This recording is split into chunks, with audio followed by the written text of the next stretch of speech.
ഹരേ കൃഷ്ണ. കേൾക്കാമല്ലോ? കേൾക്കാം പ്രഭു.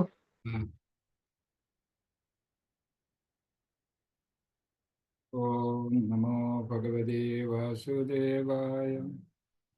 ഓം നമോ ഭഗവതേ വാസുദേവായ. ഓം നമോ ഭഗവതേ വാസുദേവായ. ജയ രാധ മാധവ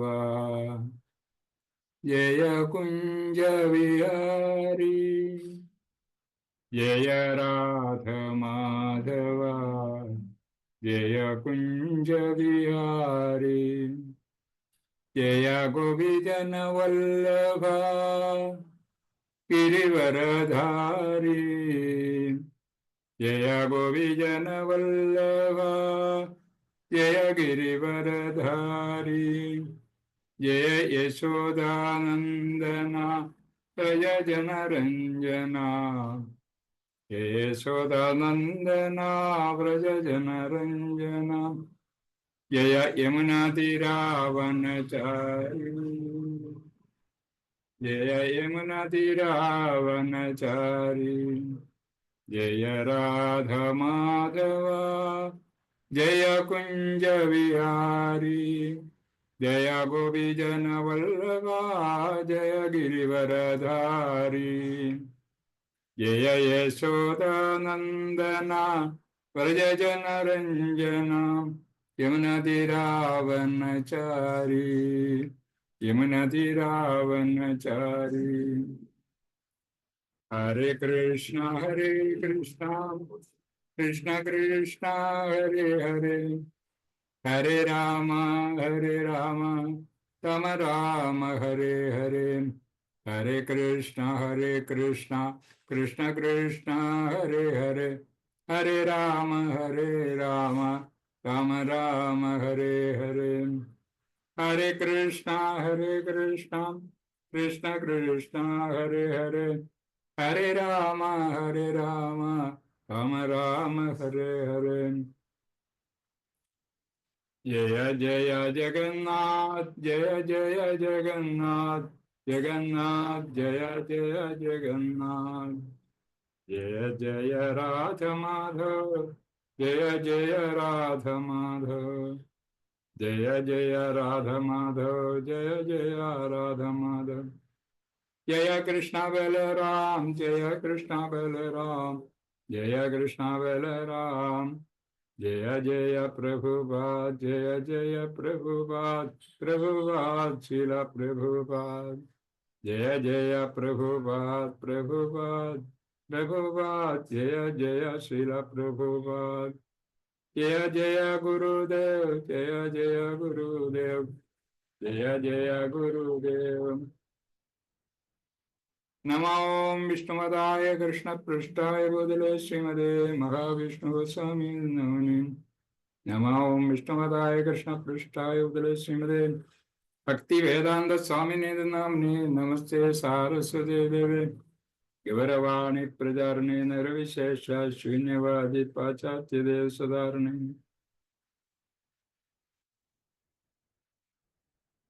മൂകം കരോതി വാചാലം പങ്കും ലങ്കായതേ ഗിരിം യത്കൃപാതമഹം വന്ദേ ശ്രീഗുരും ദീനധാരണം പരമാനന്ദമാധവം ശ്രീചൈതന്യൈശ്വരം. നിഗമകപദരോർഗലിതം ഫലം സുഖമുഖാദമൃതദ്രവ സംയുതം പിബത ഭാഗവതം രസമാലയം മുഖരോരസികാ ഭുവി ഭാവുകാ. ഹരേ കൃഷ്ണ. ഇന്ന് നമ്മൾ ചർച്ച ചെയ്യാൻ ഉദ്ദേശിക്കുന്നത് ശ്ലോകം 1-ാം സ്കന്ധത്തിലെ 9-ാം അധ്യായത്തിലെ രണ്ടാം ശ്ലോകവും 3-ാം ശ്ലോകവുമാണ്. അപ്പൊ അത് ഞാൻ വായിക്കാം.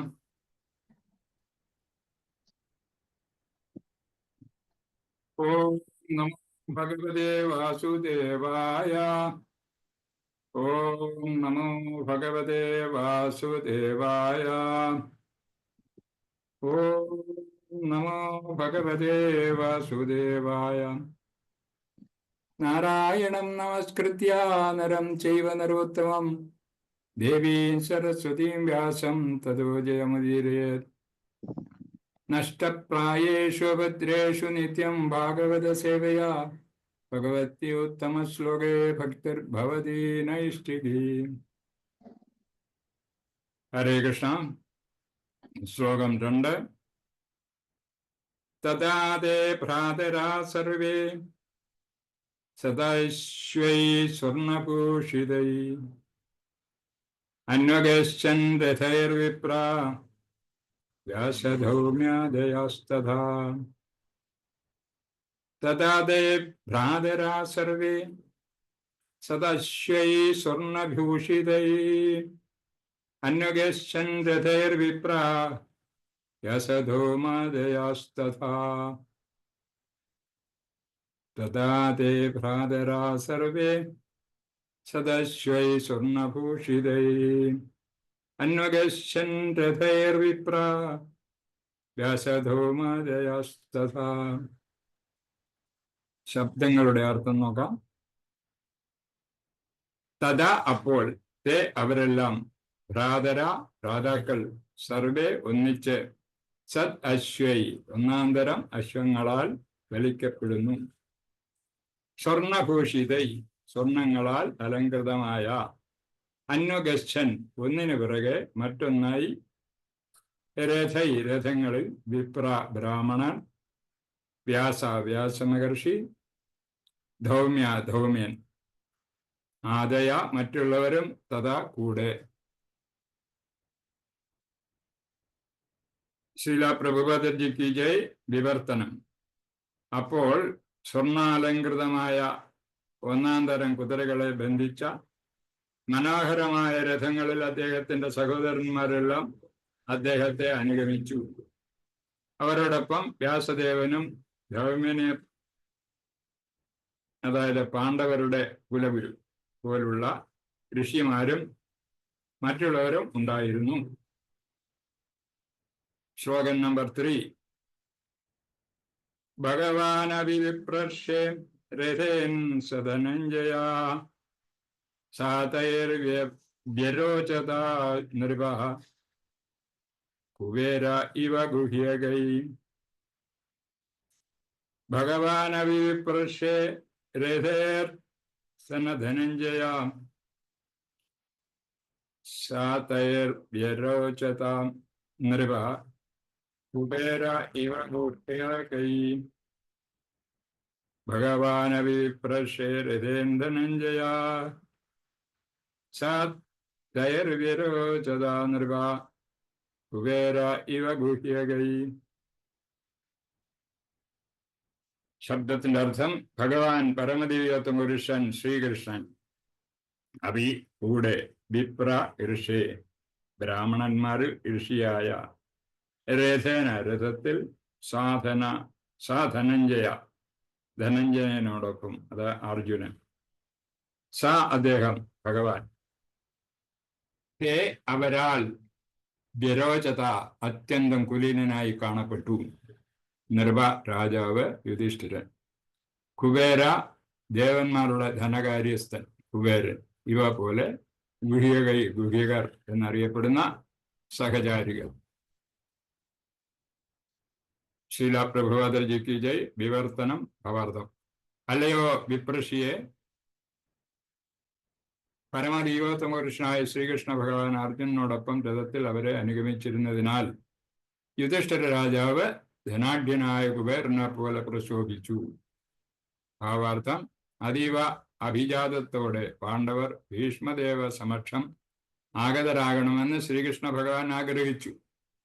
അന്ത്യവേളയിൽ അവരെ അപ്രകാരം ദർശിക്കുന്നതിൽ ഭീഷ്മദേവൻ അതീവ സന്തോഷവാനാകും. സർവദേവന്മാരിൽ അന്ത്യവേളയിൽ അവരെ അപ്രകാരം ദർശിക്കുന്നതിൽ ഭീഷ്മദേവൻ അതീവ സന്തോഷവാനാകും. സർവദേവന്മാരിൽ വെച്ച് ഏറ്റവും ധനാഢ്യൻ കുബേരനാകുന്നു.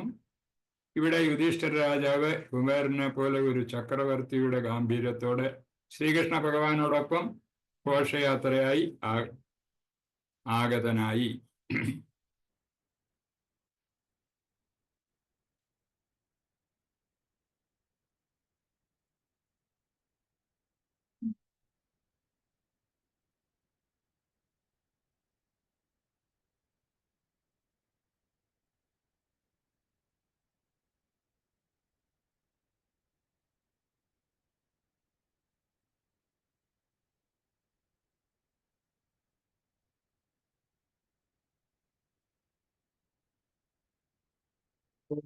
പ്രജ്ഞാന്തരാന്തസ്യ ജ്ഞാനാഞ്ജനശലാകയാ ചക്ഷുരുന്മീലിതം യേന തസ്മൈ ശ്രീഗുരുവേ നമഃ.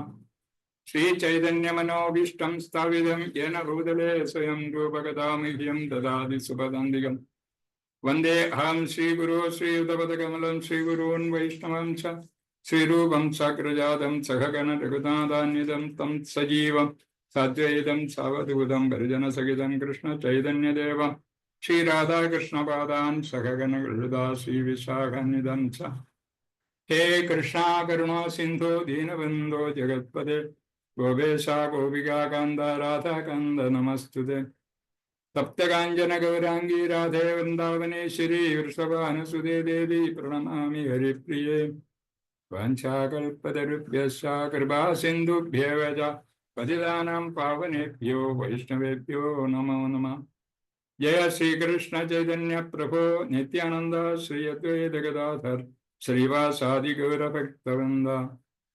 ഹരേ കൃഷ്ണ കൃഷ്ണ കൃഷ്ണ ഹരേ ഹരേ ഹരേ രാമ രാമ രാമ ഹരേ ഹരേ.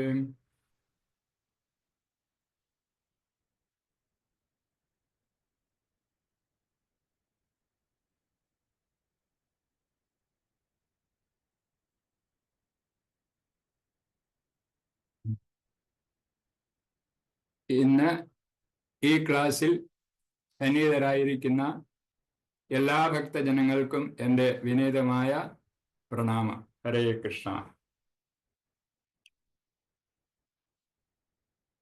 ഈ ശ്ലോകത്തെ പറ്റി ഇന്നലെ നമ്മൾ കഴിഞ്ഞ ഈ അധ്യായത്തിന്റെ കാര്യങ്ങളൊക്കെ ഇന്നലെ നമ്മുടെ പ്രഭുജി പറഞ്ഞാണ് വിശദീകരിച്ച ശ്രീകൃഷ്ണ ഭഗവാന്റെ സാമീപ്യത്തിൽ ഭീഷ്മദേവന്റെ വിയോഗം. അപ്പൊ അതിനെപ്പറ്റി നമ്മുടെ പാണ്ഡവർ എല്ലാവരും കൂടി കൃഷ്ണനുമൊത്ത് ഭീഷ്മദേവന്റെ അടുത്തേക്ക് പോവുകയാണ്.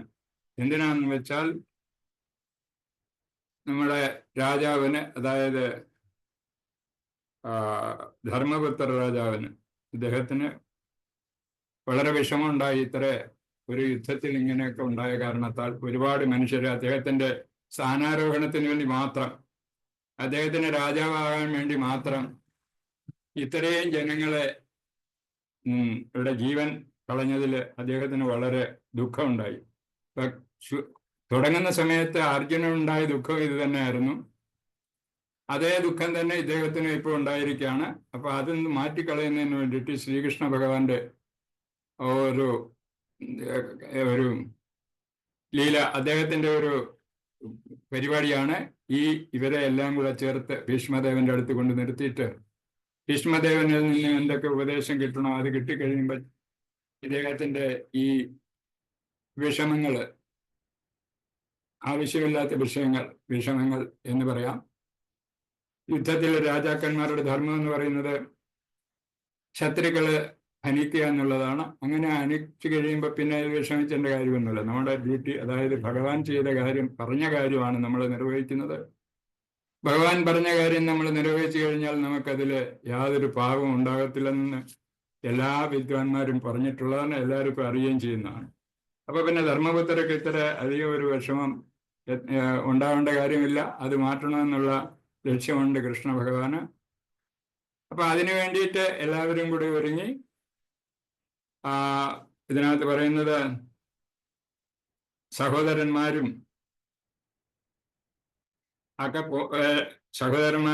പ്രധാനപ്പെട്ട ഋഷിമാരും വ്യാസദേവനും അതുപോലെ ധൗമ്യൻ എന്ന് പറയുന്നത് ഈ പാണ്ഡവരുടെ കുലഗുരുവാണ്. ഇപ്പൊ അദ്ദേഹമുണ്ട്. അദ്ദേഹത്തിനെ പറ്റി അടുത്ത ശ്ലോകത്തിൽ വിവരിക്കുന്നുണ്ട്. 6-7 ശ്ലോകങ്ങളിൽ ഭാവാർത്ഥത്തിൽ ധൗമ്യൻ ആരായിരുന്നെന്നും അദ്ദേഹത്തിന്റെ ഗുണങ്ങളെ പറ്റിയൊക്കെ പറയുന്നുണ്ട്. അപ്പൊ അതുകൊണ്ട് ധൗമ്യൻ ഇങ്ങനെയുള്ള പരിപാടികളിലൊക്കെ അന്നത്തെ കാലത്ത് ഋഷിമാരൊക്കെ വന്ന് കൂടുമായിരുന്നു. അതുപോലെ ഇവിടെ ഭഗവാനും കൂടെ ഉണ്ട്. അപ്പൊ അങ്ങനെ എല്ലാവരുമായിട്ട് നമ്മുടെ ഭീഷ്മദേവന്റെ അടുത്ത് പോവുകയാണ്. അപ്പൊ ഈ ശ്ലോകത്തെ പറ്റി നമ്മുടെ പ്രഭുപാദർജി ഒരു ലെക്ചറിൽ പറയുന്നത്, അതിനെപ്പറ്റി നമുക്ക് ചെറുതായിട്ടൊന്ന് നോക്കാം. എന്ന് കഴിഞ്ഞിട്ട് മറ്റേ ശ്ലോകത്തിലോട്ട് കിടക്കാം.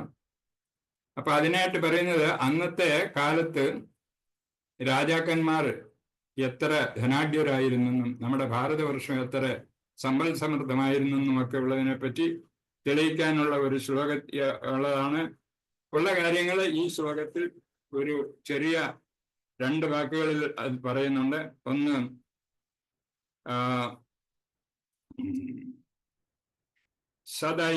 അശ്വൈ കുതിരയെ പറ്റിയാണ് പറയുന്നത്. അതുപോലെ തന്നെ സ്വർണഭൂഷിതൈ 2 വാക്കുകൾ അതിനകത്ത്. അശ്വൈ അവർ സ്വർണഭൂഷിതൈ. അപ്പൊ ഈ അശ്വങ്ങള് അതിന് എങ്ങനെ സ്വർണത്തിനാൽ ഭൂഷിതരായിരുന്നു, അലങ്കരിക്കപ്പെട്ടിരുന്നു. നല്ല അശ്വങ്ങൾ, കുതിരകള്, അതുപോലെ തന്നെ അതിനെ സ്വർണം കൊണ്ടാണ് അലങ്കരിച്ചിരിക്കുന്നത്. ഇന്ന് നമ്മുടെ കാലത്ത് നമുക്ക് സ്വർണത്തിനെ പറ്റി അറിയാമല്ലോ. സ്വർണം എത്ര പ്രയാസമുള്ള ഒരു വസ്തുവാണെന്ന് കിട്ടാൻ. ഇതിനകത്ത് പ്രഭുപാദർജി പറയുന്നത് ഒരു അക്ഷവണി എന്ന് പറയുന്നത് 22,500 ആനകളും അത്രയും രഥവും 67,500 അശ്വങ്ങളും അതുപോലെ തന്നെ 100, 1000, 10,000 ലക്ഷം 1,12,500 കാലാൾപ്പടകളും മനുഷ്യന്മാരും വേണമെന്നാണ് പറയുന്നത്. അപ്പൊ അന്നത്തെ ആ അശ്വങ്ങൾ പ്രഭുപാദർജി പറയുന്നത് യുദ്ധത്തിന് പോകുമ്പോഴായാലും ശരി എല്ലാ അശ്വങ്ങളും സ്വർണത്താൽ അലങ്കരിക്കപ്പെട്ടിട്ടുണ്ടായിരുന്നു എന്നാണ് പറയുന്നത്. അപ്പൊ അന്നത്തെ അത്രയും അശ്വങ്ങൾക്ക് കുതിരകളെ 67,500 കുതിരകളെ അലങ്കരിക്കണമെങ്കിൽ എന്തുമാത്രം ധനം ഈ രാജാക്കന്മാരായിട്ടുണ്ടായിരിക്കും. അപ്പൊ അദ്ദേഹത്തിന്റെ ലെക്ചറിൽ പറയുന്ന 60,000 കുതിരകൾ ഉണ്ടായിരുന്നു. ഒരു കുതിരയെ അലങ്കരിക്കുന്ന $128 സ്വർണം വേണമെന്നാണ് പറയുന്നത്. അപ്പോൾ ഒരു കുതിരയ്ക്ക് 50 ഔൺസ് വെച്ചിട്ട്, ഒരു കുതിരയ്ക്ക് വേണ്ടത് 50 ഔൺസ്, അതിന്റെ വിലയാണ് പറയുന്നത് $128. അപ്പൊ $50,000 ഒരു കുതിരക്കാവെന്ന് പറയുന്നത്. അപ്പൊ $60,000 എത്ര കുതിരയ്ക്ക് എന്തുമാത്രം ചെലവാകുന്നുള്ളതിനെ പറ്റി പ്രഭുപാദർജി പറയുന്നുണ്ട്. അപ്പൊ അങ്ങനെയുള്ള ആ കാലഘട്ടത്തിൽ നമ്മുടെ ഭാരതവർഷം എത്ര സമ്പന്നമായിരുന്നു എന്നുള്ളതും ഒക്കെ അറിയാൻ വേണ്ടിയിട്ട് നമ്മൾക്ക് വേണ്ടി അദ്ദേഹം പറയുന്നതാണ് ഇതിനെപ്പറ്റി. ഇന്ന് നമുക്ക് എവിടെ സ്വർണം വാങ്ങിക്കാൻ പണം എവിടെ? അപ്പൊ ഇങ്ങനെയുള്ള കാര്യങ്ങൾ അപ്പൊ അന്ന് നമ്മുടെ കാലഘട്ടത്തിൽ അവരുടെ കാലഘട്ടത്തിൽ, അതായത് ഈ ധർമ്മപുത്രരും പാണ്ഡവരും ഭരിച്ചിരുന്ന കാലഘട്ടത്തിൽ നമ്മുടെ ഈ ഭാരതവർഷം എങ്ങനെയായിരുന്നു ഉള്ളതിനെ പറ്റിയാണ് പ്രഭുപാദർജി ഇതിന് ഒരു ചെറിയ ഉദാഹരണം അവിടെ പറയുന്നത്. അപ്പൊ അങ്ങനെയൊക്കെ സമ്പൽ സമൃദ്ധമായിരുന്ന രാജ്യമായിരുന്നു നമ്മുടെ ഭാരതവർഷം. അപ്പൊ അതുമാതിരി യുദ്ധത്തിന് പോകുമ്പോഴായാലും ശരി ഈ കുതിരകളും തേരാളുകളും മനുഷ്യരും എല്ലാം ഇതേമാതിരി അലങ്കൃതമായിട്ടാണ് യുദ്ധത്തിന് പോയിക്കൊണ്ടിരിക്കുന്നത്. ഇപ്പൊ യുദ്ധം കഴിഞ്ഞാലും ആ സ്വർണങ്ങളും മറ്റും അവിടെയൊക്കെ ഉപേക്ഷിച്ചാണ് എല്ലാവരും പോകുന്നത്. അപ്പൊ അത് പിന്നീട് പാവപ്പെട്ടവർ എടുത്തുകൊണ്ട് പോയി എന്നാണ് പറയുന്നത്. അതായത് ഇത്ര ധനം ഇല്ലാത്ത വ്യക്തികൾ ഉണ്ടായിരുന്നല്ലോ ആ രാജ്യത്ത്, അവരെടുത്തോണ്ട് പോയിരുന്നു എന്നൊക്കെയാണ് പ്രഭുപാദർജി പറയുന്നത്. അപ്പൊ അതിനകത്ത് പറയുന്നത് അങ്ങനെയുള്ള ഒരു കുതിരകളെ കെട്ടിയ അലങ്കരിച്ചിട്ടുള്ള രഥത്തിൽ നമ്മുടെ രാജാവ്, അതായത് ധർമ്മപുത്രരും ശ്രീകൃഷ്ണനും അതുപോലെ തന്നെ അദ്ദേഹത്തിന്റെ സഹോദരങ്ങളും അതുപോലെ അദ്ദേഹത്തിന്റെ ഗുരുക്കന്മാര് ധൗമ്യൻ, വ്യാസദേവൻ തുടങ്ങിയ ഗുരുക്കന്മാരെ പറ്റി ഇതിനകത്ത് പല ഋഷിമാരുണ്ട്. ഇവരെല്ലാം അന്ന് അവിടെ കൂടിയിരുന്നവരാണ്. അപ്പൊ ഇവരൊക്കെ രഥത്തിൽ കയറി ഭീഷ്മദേവന്റെ അടുത്തേക്ക് പോകുന്നു. ഭീഷ്മദേവർ പറ്റി നമുക്കറിയാമല്ലോ, ഇന്നലെ ക്ലാസ്സിൽ പറയുന്നുണ്ടായിരുന്നു ഭീഷ്മദേവർ ആരായിരുന്നെന്നും ഭീഷ്മദേവർ ഇവിടെ നമ്മുടെ ഈ പാണ്ഡവർക്ക് എന്താണ് ചെയ്തുകൊണ്ടിരുന്നതെന്നുള്ളതും അതുപോലെ തന്നെ കൗരവവംശ ഈ കുരുവംശ രാജാക്കന്മാർക്ക് വേണ്ടി എന്തെല്ലാം ചെയ്തിട്ടുണ്ടെന്നും ഒക്കെ നമ്മൾ പഠിച്ചിട്ടാണ് ആ ഭീഷ്മദേവർ ആരായിരുന്നു എന്നുള്ളതും ആ ഭീഷ്മദേവർ എന്തുകൊണ്ട് ഇങ്ങനെ ഭീഷ്മദേവരായി എന്നുള്ളതിനെ പറ്റിയൊക്കെ അതൊക്കെ നമ്മൾ കഴിഞ്ഞ ക്ലാസ്സുകളിൽ പഠിച്ചതാണ്. അപ്പൊ ഇനി അതിനെപ്പറ്റി വിവരിക്കേണ്ട കാര്യമൊന്നും ഇല്ലെന്നാണ് എനിക്ക് തോന്നുന്നത്. ഇതിനെപ്പറ്റി എല്ലാവർക്കും അറിയാവുന്ന കാര്യങ്ങളാണ്. ഇത്രയും നാൾ നമ്മൾ ഇതൊക്കെ പഠിച്ചതാണ്. ഒരുപാട് പ്രാവശ്യങ്ങൾ ഇതിനെപ്പറ്റി കേട്ടിട്ടുണ്ട്. ഭീഷ്മരെ പറ്റിയും അതുപോലെ തന്നെ ധർമ്മപുത്രരെ പറ്റിയും പാണ്ഡവരെ പറ്റിയും അവരുടെ ജന്മത്തെ പറ്റിയും അങ്ങനെയൊക്കെ ഒരുപാട് കാര്യങ്ങൾ. ആർക്കെങ്കിലും അതിൽ സംശയം ഉണ്ടെങ്കിൽ അങ്ങനെയുള്ള അവരുടെ കുലത്തെ പറ്റിയോ അവരുടെ ഉണ്ടാകാനുള്ള കാരണമോ തമ്മിൽ ഇങ്ങനെ യുദ്ധം ഉണ്ടാകാനുള്ള കാരണമോ എന്തെങ്കിലുമൊക്കെ സംശയം ഉണ്ട് ആർക്കെങ്കിലും ഉണ്ടെങ്കിൽ ഇപ്പൊ ചോദിക്കാം. നമുക്കതിനെപ്പറ്റി ക്ലിയർ ചെയ്ത് പോവാം.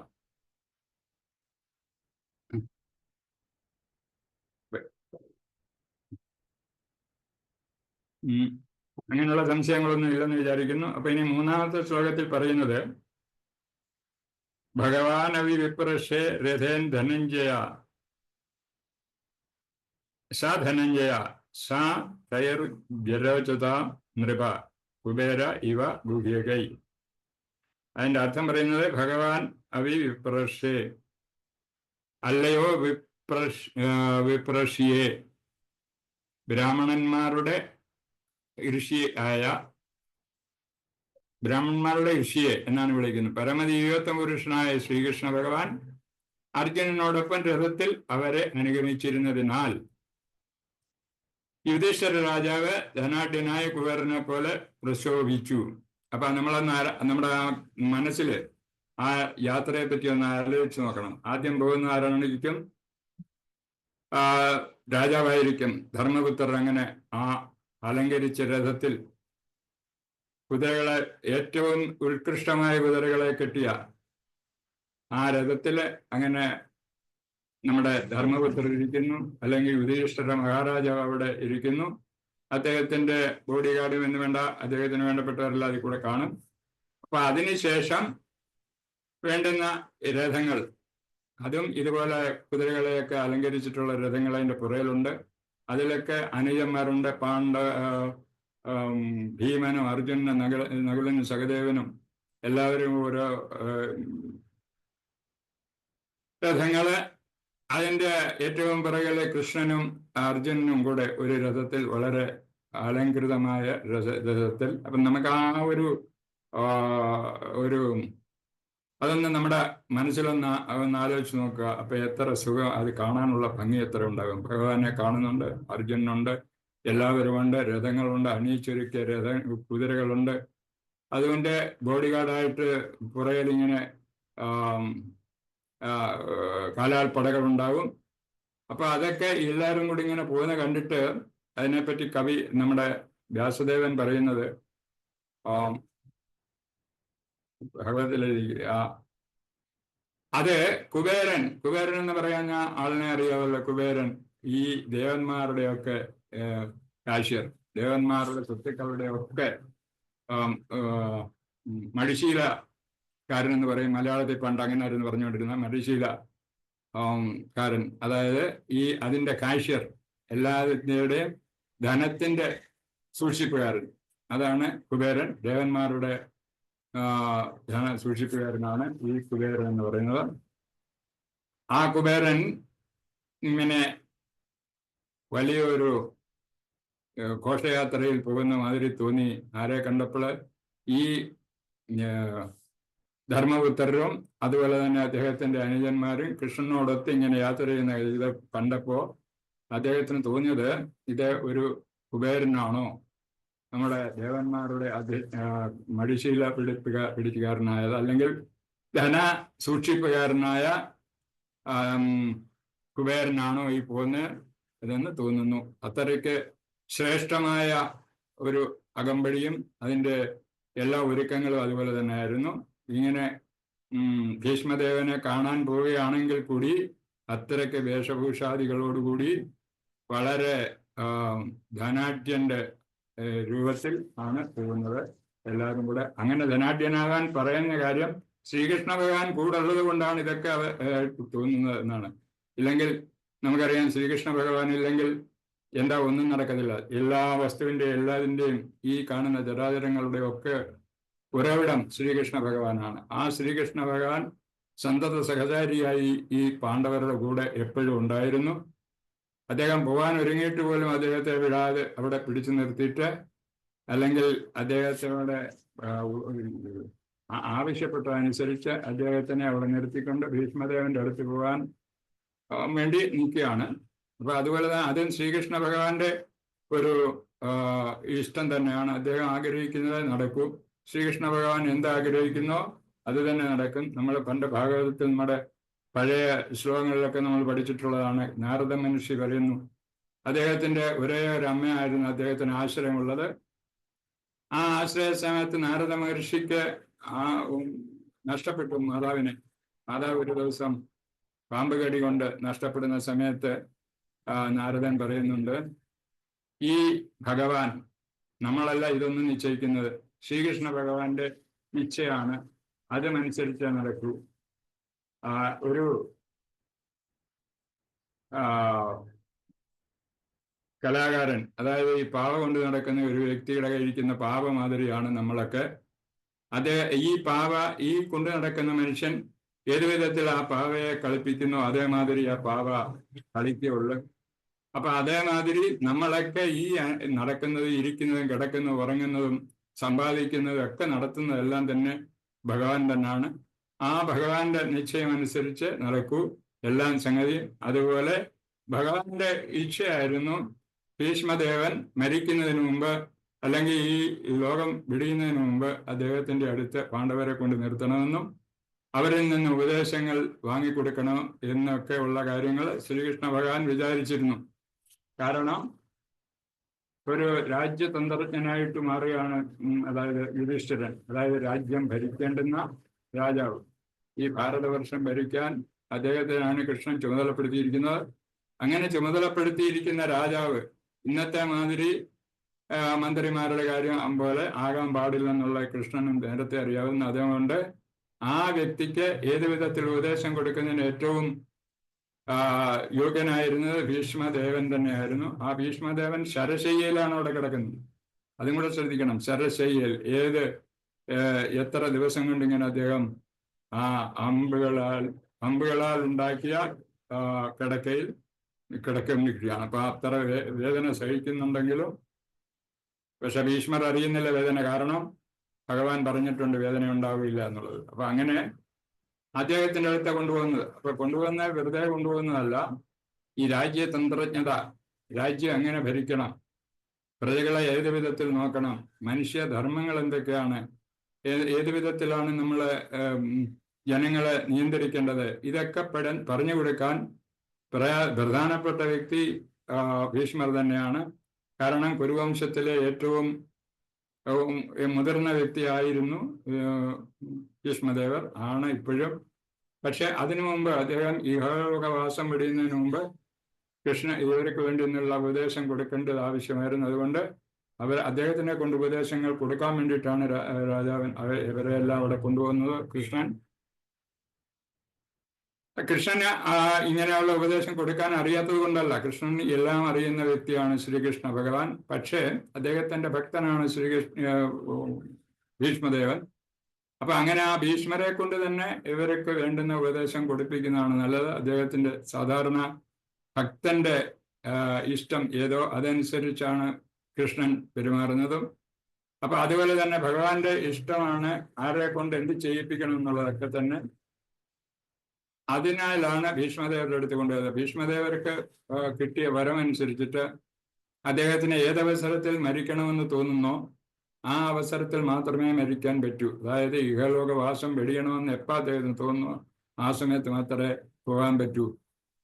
അപ്പം ഈ ശ്രീകൃഷ്ണ ഭഗവാൻ അവിടെ ചെന്ന് ശ്രീകൃഷ്ണനെ നേരിൽ കണ്ടുകൊണ്ട് തന്നെ അദ്ദേഹത്തെ ഇവിടെ നിന്നും പറഞ്ഞയക്കണമെന്ന് ശ്രീകൃഷ്ണ ഭഗവാൻ ഉദ്ദേശിച്ചിരുന്നു. അതുകൊണ്ട് തന്നെയാണ് ഈ കാര്യങ്ങളൊക്കെ ഉണ്ടാക്കുന്നത്. ഇങ്ങനെ അവിടെ ചെന്നിട്ട് ഉപദേശിച്ചിട്ട് ഇവരെ കണ്ട് ഈ ഭീഷ്മദേവൻ എതിർപക്ഷത്തായിരുന്നു യുദ്ധം ചെയ്തതെങ്കിലും ഭീഷ്മദേവർ എപ്പോഴും പാണ്ഡവർ ഭരണത്തിൽ കയറണം എന്നുള്ള ആഗ്രഹം പണ്ട് മുതലേ ഉണ്ടായിരുന്നു. കാരണം ഇദ്ദേഹത്തിന് ആണ് ഈ അച്ഛനില്ലാത്ത മക്കളെയും കുന്തിയെയും അവിടെ സംരക്ഷിച്ചു കൊണ്ടിരുന്നതും വേണ്ട കാര്യങ്ങളൊക്കെ ചെയ്തു കൊടുത്തുകൊണ്ടിരുന്നതും ഒക്കെ തന്നെ. അപ്പം പ്രത്യേകിച്ചും അർജുനനോടും അതുപോലെ തന്നെ പാണ്ഡവനോടും വളരെ കരുണയുള്ള ഒരു വ്യക്തിയായിരുന്നു ഭീഷ്മദേവൻ. അപ്പൊ ഭീഷ്മദേവന്റെ വിയോഗ സമയത്തും ഇവരവിടെ ഉണ്ടായിരിക്കണമെന്നുള്ളത് കൃഷ്ണൻ അറിയാമായിരുന്നു. അതുകൊണ്ടാണ് വിളിച്ചുകൊണ്ട് പോകുന്നത്. അപ്പൊ അങ്ങനെ ഇവരെ എല്ലാവരെയും കൊണ്ടുവന്ന് ഭീഷ്മദേവന്റെ അടുത്ത് കൊണ്ടുവിടുക. അപ്പൊ ഇനി ഭീഷ്മദേവന്റെ പ്രാർത്ഥനയും ഭീഷ്മദേവന്റെ കാര്യങ്ങളൊക്കെ അടുത്ത ശ്ലോകങ്ങളിലും അധ്യായങ്ങളിലൊക്കെ നമുക്ക് പഠിക്കാം. അതുകൊണ്ട് ഇപ്പോ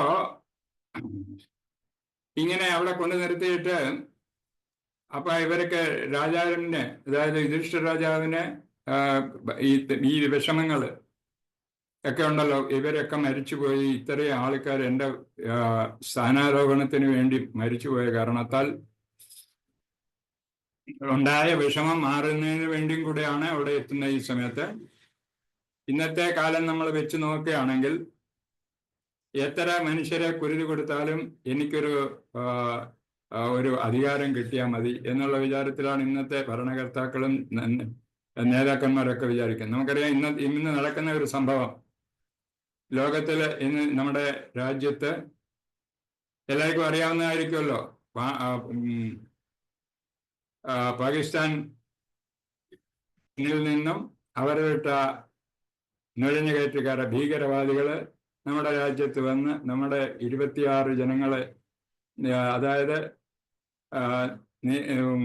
യാതൊരു പ്രശ്നമില്ലാതെ ഇരുന്ന വ്യക്തികളെ അവരെ കൊന്നിട്ട് പോയ കാരണത്താൽ ഇന്ന് വളരെ പ്രശ്നങ്ങൾ ഉണ്ടായിക്കൊണ്ടിരിക്കുകയാണ്. എല്ലാവരും അറിയുന്നുണ്ടാകുമെന്ന് ഞാൻ വിചാരിക്കുന്നു. ഇതുപോലെ അപ്പൊ അവരുടെ പാകിസ്ഥാനിലെ ഭരണകൂടത്തിന് നിലനിൽക്കണമെങ്കിൽ ഇങ്ങനെയുള്ള പ്രശ്നങ്ങൾ ഉണ്ടാക്കി അടുത്ത രാജ്യവുമായിട്ട് പ്രശ്നങ്ങൾ യുദ്ധത്തിന് ഏർപ്പെട്ടാൽ സ്വന്തം നാട്ടിലെ ജനങ്ങൾ അവരുടെ കൂടെ നിൽക്കും എന്ന് അതിനു വേണ്ടിയിട്ട്, അതായത് ഇത്രയും ആളുകൾ ഇപ്പൊ എത്രയോ നാശം ഉണ്ടായിരിക്കുന്ന ഈ യുദ്ധത്തില് നമ്മുടെ ബോർഡറിലായാലും ശരി, പാകിസ്ഥാന്റെ ഭാഗത്തായാലും ശരി. അപ്പൊ അവര് ഇങ്ങനെ അവന്റെ കസേര നിലനിർത്താൻ വേണ്ടിയിട്ടാണ് ഇങ്ങനെ ഒരു കാര്യങ്ങൾ ചെയ്തത് അവര്, പാകിസ്ഥാൻകാരൻ. അപ്പൊ അതേമാതിരി ഇന്നത്തെ കാലത്ത് യാതൊരു അനുകമ്പയും ജനങ്ങളോടോ പ്രജകളോടോ ഇല്ല. പ്രജകൾ എന്ന് പറയുമ്പോൾ വെറും മനുഷ്യർ മാത്രമല്ല, സകല ജീവജാലങ്ങളും, അതായത് മനുഷ്യരായാലും ശരി, മൃഗമായാലും ശരി, മരങ്ങളായാലും ശരി, വനമായാലും ശരി, നദിയായാലും ശരി, ഇതെല്ലാം നമ്മുടെ രാജാവിന്റെ അധീനതയിൽ വരുമ്പോൾ അവരുടെ പ്രജകൾ തന്നെയാണ്. അതെന്ന് പറഞ്ഞാൽ ആ ദേശം മൊത്തം രാജാവിന്റെ പ്രജകൾ തന്നെയാണ്. അതുകൊണ്ട് പ്രജകളെ സംരക്ഷിക്കണം എന്നുള്ള ലക്ഷ്യം എല്ലാ രാജാക്കന്മാർക്കും ഉണ്ടായിരുന്നു അന്നത്തെ കാലത്ത്. അതിനുവേണ്ടിയുള്ള വിവരങ്ങൾ, അതിനു വേണ്ടിയിട്ടുള്ള ഉപദേശങ്ങൾ ഭീഷ്മദേവരോടെ കൊടുക്കുന്നുണ്ട് നമ്മുടെ ധർമ്മപുത്രർക്ക്, അതായത് പാണ്ഡവരുടെ ഏറ്റവും മൂത്ത ജ്യേഷ്ഠനായ യുധിഷ്ഠിരൻ. അപ്പൊ ആ യുധിഷ്ഠിരൻ തന്നെ നമുക്കറിയാം അത് ആരുടെ മകനാണെന്നും അദ്ദേഹത്തിന്റെ പ്രവൃത്തി എന്താണെന്ന്. ഈ ലോകത്തിൽ ഒരു വ്യക്തി പോലും അദ്ദേഹത്തിന് ശത്രുത ഇല്ലാത്ത ഒരു വ്യക്തിയാണ്, ആരോടെയും ശത്രുതയില്ലാത്ത ഒരു വ്യക്തി. അപ്പൊ ആ ശത്രുതയില്ലാത്ത അത്രയ്ക്ക് ഭഗവത് ഭക്തനായിരുന്ന യുധിഷ്ഠിരന് ഈ യുദ്ധത്തിലുണ്ടായ പ്രശ്നങ്ങൾ, അതായത് എത്രയോ ആളുകളുടെ ജീവത്യാഗം നടത്തി ഈ യുദ്ധത്തിൽ അദ്ദേഹത്തിന് ഭരണം ഏൽക്കുന്നതിന് വേണ്ടി, അതും കൃഷ്ണന്റെ ആഗ്രഹം തന്നെയായിരുന്നു. ഇന്ന് ലോകത്തിലുള്ള എല്ലാ ദുഷ്ജീവികളെയും, അതായത് ധർമ്മത്തിനെതിരായി നടക്കുന്ന ഏതൊരു വ്യക്തികളുണ്ടോ അവരെയെല്ലാം ഇല്ലാതാക്കി ധർമ്മം പുനഃസ്ഥാപിക്കുന്നതിന് വേണ്ടിയിട്ടാണ് അദ്ദേഹം ഭൂമിയിലെത്തിയത്. അപ്പൊ ആ ഭൂമിയിലെത്തി കഴിഞ്ഞ് എല്ലാം ക്ലിയറായി ഇവിടുന്ന് അങ്ങനെയുള്ള അധർമ്മികളുടെയൊക്കെ അവസാനം നടത്തി. പക്ഷേ കൃഷ്ണന്റെ മുമ്പിൽ യുദ്ധം ചെയ്ത എല്ലാ വ്യക്തികളും അധർമ്മികളായിരുന്നെങ്കിൽ ശരി, അവരെല്ലാം ഭഗവാന്റെ അനുഗ്രഹം കൊണ്ട് മുക്തി നേടി എന്നാണ് പറയുന്നത്. അപ്പൊ അങ്ങനെയുള്ള ഒരു ശ്രീകൃഷ്ണ ഭഗവാൻ ഈ പാണ്ഡവരെയും കൂട്ടി ഭീഷ്മരുടെ അടുത്ത് എത്തിച്ചേർന്നു. അവിടെ നിൽക്കട്ടെ, ഇപ്പൊ അങ്ങനെ നിൽക്കുന്നു. ഇനി അടുത്ത ശ്ലോകങ്ങളിലൊക്കെ ശ്രീകൃഷ്ണ നമ്മുടെ ഭീഷ്മദേവന്റെ സ്തുതി അതിലേക്ക് വരുന്നുണ്ട്. കുന്തിദേവിയുടെ സ്ഥിതി നമ്മൾ പഠിച്ചു കഴിഞ്ഞു. അപ്പൊ അങ്ങനെ ഇതൊക്കെ ആണ് ഇന്നത്തെ ശ്ലോകത്തിൽ ഇത്രയൊക്കെ പറയാനുള്ളൂ. പിന്നെ നമ്മൾ ആലോചിക്കേണ്ടത് ഭക്തിയെ പറ്റിയാണ്. നമ്മുടെ ഭക്തി ഉയരണമെങ്കിൽ ഏകാഗ്രതയോടുള്ള ഭക്തി ചെയ്യണം. അതിന് വേണ്ടുന്നത് നാമജപം, അനർത്ഥങ്ങളില്ലാതെ, അതായത് തെറ്റുകളില്ലാതെ, അപരാധങ്ങളില്ലാതെ നാമജപം തുടങ്ങണം. അങ്ങനെ നാമജപം ജപിക്കുകയാണെങ്കിൽ നമ്മുടെ ആകാംക്ഷ ഉണ്ടാകും. അങ്ങനെ ആകാംക്ഷ ഉണ്ടാകുമ്പോൾ ഭഗവാനെ നമുക്ക് കൂടുതൽ അടുക്കണമെന്ന് തോന്നും. അപ്പൊ അങ്ങനെ ഭഗവാനെ ഏറ്റവും കൂടുതൽ അടുക്കുന്നതിനുള്ള തപശ്ചര്യകൾ, അതായത് ഇപ്പൊ തപമൊന്നും ചെയ്യാൻ പാടില്ല, തപസ് ചെയ്യാൻ പാടില്ല. അതുകൊണ്ട് നമ്മുടെ പ്രവൃത്തി, നിഷ്ഠ, ആ നിഷ്ഠയെല്ലാം നമ്മൾ അതേമാതിരി ചെയ്തിട്ട് അത് നമ്മുടെ ആചാര്യന്മാർ പറയുന്നതനുസരിച്ചിട്ട്, ആചാര്യന്മാർ പറഞ്ഞു തന്നിട്ടുള്ള രീതികളനുസരിച്ച് ഭാഗവതം, ഭഗവത്ഗീത, അതേമാതിരി എല്ലാ നമ്മുടെ മതഗ്രന്ഥങ്ങളൊക്കെ പറയുന്നതനുസരിച്ച് നമ്മൾ ജീവിക്കണം. അങ്ങനെ ജീവിച്ചാൽ ഇന്നത്തെ മാതിരിയുള്ള പ്രശ്നങ്ങൾ ഉണ്ടാകില്ല എന്നാണ് പറയുന്നത്. അത് നമ്മൾ പരീക്ഷിച്ച് നോക്കണം.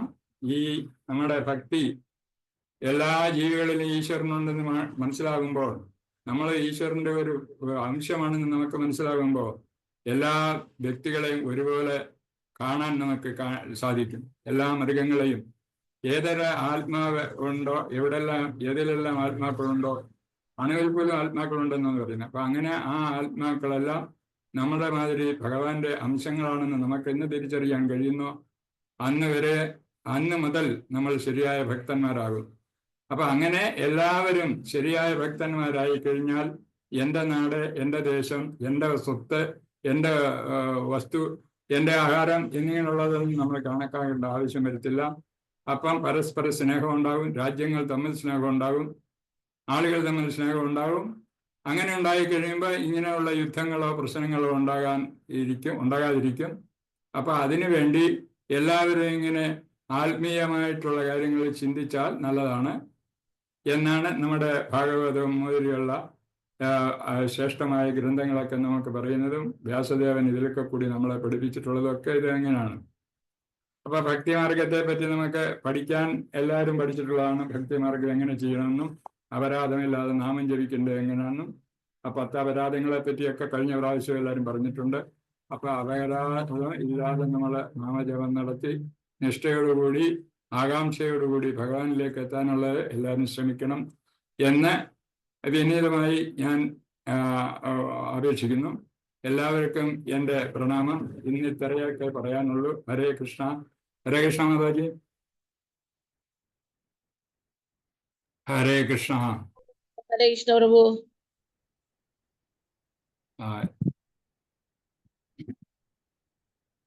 എന്തെങ്കിലും പറയാനുണ്ടോ? പ്രഭുജി, വളരെ നന്ദി പ്രഭുജി. വളരെ നല്ല ക്ലാസ്, നന്നായി പ്രഭുജി. Thank you പ്രഭുജി. ഹരേ കൃഷ്ണ. ഹരേ കൃഷ്ണ പ്രഭുജി. ഹരേ കൃഷ്ണ. എല്ലാം പ്രഭുവിന്റെ അനുഗ്രഹം. ഹരേ കൃഷ്ണ. പ്രഭുവിന്റെ ബ്ലെസ്സിങ്സ്. നന്ദി പ്രഭുജി. ഹരേ കൃഷ്ണ.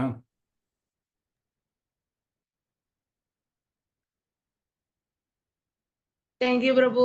ആർക്കെങ്കിലും എന്തെങ്കിലും ഡൗട്ട് ഉണ്ടെങ്കിൽ ദയവായി ചോദിക്കണം. ഹരേ കൃഷ്ണ. ആരെങ്കിലും ഉണ്ടായിരുന്നോ പ്രഭു? എല്ലാരും ഉണ്ട് പ്രഭു, എല്ലാരും ഉണ്ട്. കേൾക്കാനുണ്ട്. കൃഷ്ണ.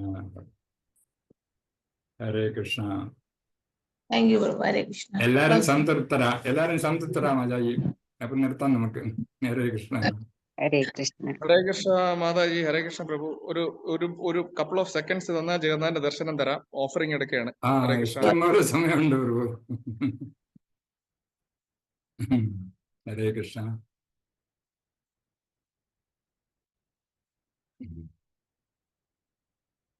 കൃഷ്ണ കൃഷ്ണ പ്രഭു.